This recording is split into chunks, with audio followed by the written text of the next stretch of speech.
తెలంగాణ కాంగ్రెస్ వ్యవహారాల ఇన్ఛార్జ్ మీనాక్షి నటరాజన్ హైదరాబాద్కు చేరుకున్నారు. హెచ్సీఏ భూముల విషయంలో ప్రభుత్వం నియమించిన మంత్రివర్గ కమిటీ సభ్యులతో సమావేశమవుతున్నారు.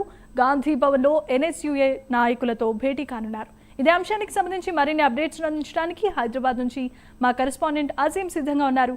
అజీం, చెప్పండి.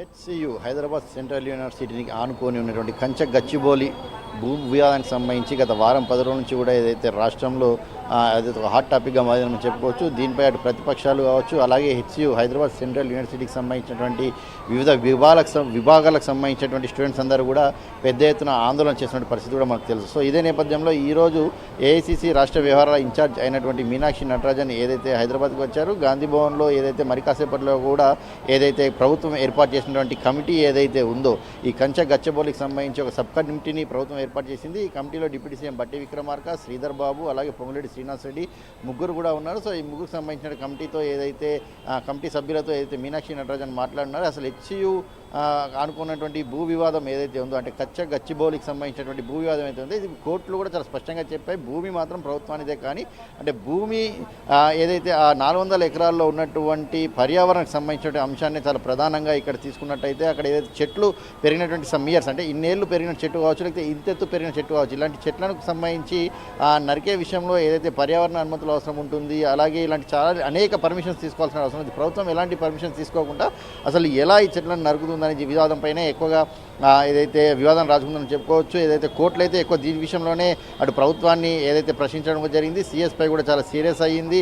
ఈ విషయంపై ఖచ్చితమైన నివేదిక ఇవ్వాలని కూడా కోరడం కూడా జరిగినటువంటి విషయం మనకు తెలిసిందే. ఇప్పటికే సుప్రీంకోర్టు, హైకోర్టు రిజిస్ట్రార్ని కూడా అడిగి అదే రోజు వరకు కూడా అక్కడ నుండి పరిస్థితికి సంబంధించిన నివేదికను కూడా తెప్పించిన పరిస్థితి మనం చూసాం. సో ఇదే అంశంపై అసలు ఎందుకు ప్రభుత్వం ముందస్తు కమిటీ వేయలేదు, ఎందుకు ముందస్తుగా అసలు అక్కడ భూమి ఎవరిది, అసలు దీంట్లో ఉన్నటువంటి సమస్యలు ఏంటి, దీన్ని అసలు టచ్ చేస్తే వచ్చే సమస్యలు ఏంటి, ఇలాంటి అనేక విషయాలను ప్రభుత్వం ఏ కోణంలో కూడా టచ్ చేయకుండా అసలు జోలికి అసలు 400 ఎకరాల జోలికి ఎందుకు వెళ్ళంటనే ఒక కోణంలో ఏదైతే ఏఐసిసి ఇన్ఛార్జ్ అయినటువంటి మీనాక్షి నటరాజన్ ఈ కమిటీ సభ్యులను అడిగి తెలుసుకునే ప్రయత్నం చేస్తున్నారు. ఎందుకంటే ఈ వివాదం దేశవ్యాప్తంగా కూడా ఏదైతే ఒక వార్తగానే మారిందని మనం చెప్పుకోవాలి. ఇందులో భాగంగా ఎందుకంటే స్టూడెంట్స్ హైదరాబాద్ సెంట్రల్ యూనివర్సిటీకి సంబంధించిన స్టూడెంట్స్ పెద్ద ఎత్తున ఆందోళన చేశారు. ఈ భూమి తమదే అంటూ వారు ఏదైతే పెద్ద ఎత్తున ఆందోళనకు దిగారు. సో వారిపై కొంత దాడులు కూడా జరిగినటువంటి పరిస్థితిని మనం చూస్తాం. సో ఈ నేపథ్యంలో వార్త కూడా ఏదైతే దేశవ్యాప్తంగా వెళ్ళిపోయింది. సో ఈ నేపథ్యంలో కాంగ్రెస్ పార్టీకి సంబంధించిన హైకమాండ్ కూడా దీనిపై దృష్టి సారించి అసలు అక్కడ ఉన్నటువంటి వివాదం ఏంటి, ఎందుకు ఈ వివాదం తలెత్తింది, అసలు రాష్ట్ర ప్రభుత్వం తీసుకున్నటువంటి నిర్ణయాలు ఏమిటి, అసలు ఈ నిర్ణయం వల్ల ఇలాంటి వివాదాలకు తావులేసింది, ఇలాంటి అనేక అంశాలను ఏదైతే ఏఐసిసి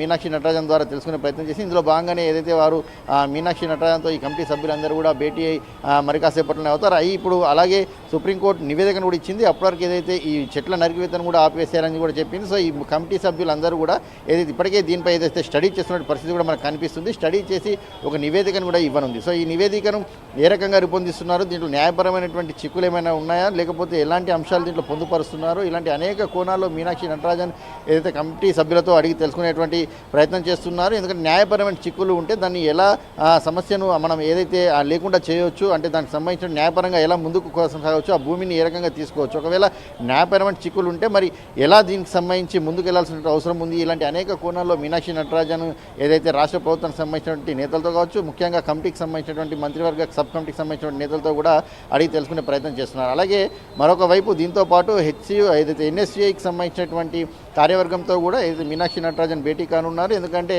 మనం చూసినట్టయితే హెచ్సియు హైదరాబాద్ సెంట్రల్ యూనివర్సిటీలో హెచ్సియు యూనిట్ ఎన్ఎస్యూఐకి సంబంధించిన విభాగం కూడా ఉంటుంది. సో ఈ విభాగం ఏదైతే సీఎం రేవంత్ రెడ్డి చేసినటువంటి కామెంట్స్ ఏదైతే ఉన్నాయో అక్కడ ఎలాంటి ఏదైతే జంతువులు లేవు, ఏం లేవు, నాన్ సెన్స్ అని చెప్పి ఒక కామెంట్ ఏదైతే రేవంత్ రెడ్డి చేశారో ఆ కామెంట్పై తీవ్రంగా వ్యతిరేకిస్తున్నామని చెప్పి వారు ఏదైతే ఎన్ఎస్యూఐకి సంబంధించిన విభాగం అక్కడ ఉన్నటువంటి టీం హైదరాబాద్ సెంట్రల్ యూనివర్సిటీకి సంబంధించిన ఎన్ఎస్యూఐ టీం ఏదైతే ఒక లేఖను కూడా విడుదల చేసింది. సో ఈ నేపథ్యంలో ఏదైతే ఎన్ఎస్యూఐకి సంబంధించినటువంటి రాష్ట్ర అధ్యక్షుడితో పాటు కార్యవర్గానికి సంబంధించిన అందరితో కూడా ఏదైతే మీనాక్షి నటరాజన్ భేటీ కానున్నారు.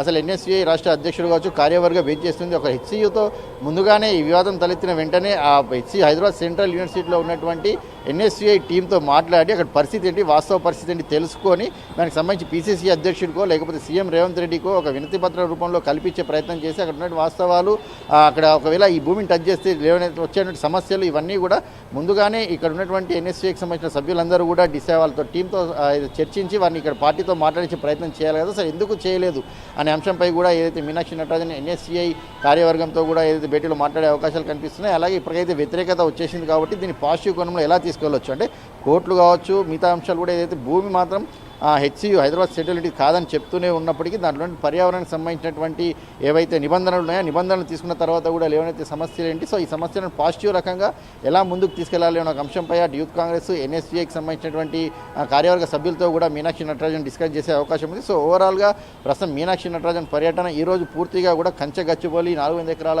భూమికి సంబంధించినటువంటి అంశంపైనే డిస్కస్ చేసే అవకాశాలు ఎక్కువ కనిపిస్తున్నాయి. మంత్రివర్గ కమిటీ సభ్యులతో కావచ్చు, ఎన్ఎస్సీఐ యూత్ కాంగ్రెస్ సంబంధించినటువంటి కార్యవర్గ టీంతో కావచ్చు పాజిటివ్గా రాష్ట్రంలో ఈ సబ్జెక్ట్ని ముందుకు తీసుకెళ్లాల్సిన అవసరం ఉంది. ఎందుకంటే ప్రభుత్వ భూమి అయినప్పటికీ కూడా ఇంత వివాదం తలెత్తినప్పుడు దీన్ని ఎలాంటి సమస్యకు పరిష్కారానికి సంబంధించిన మార్గాలను వెతుక్కుంటూ అలాగే కోర్టుకు సమర్పించిన నివేదిక ఏదైతే నివేదికను కూడా పాజిటివ్గా తీసుకోవాల్సిన అంశాలపైన మీనాక్షి నటరాజన్ వీరందరితో కూడా డిస్కస్ చేసి అటు హైకమాండ్ కూడా ఇక్కడ డిస్కస్ చేసిన అంశాలను కూడా తెలియజేసేటువంటి అవకాశం మనకు కనిపిస్తుంది. Jemimah. Right, thanks for the updates.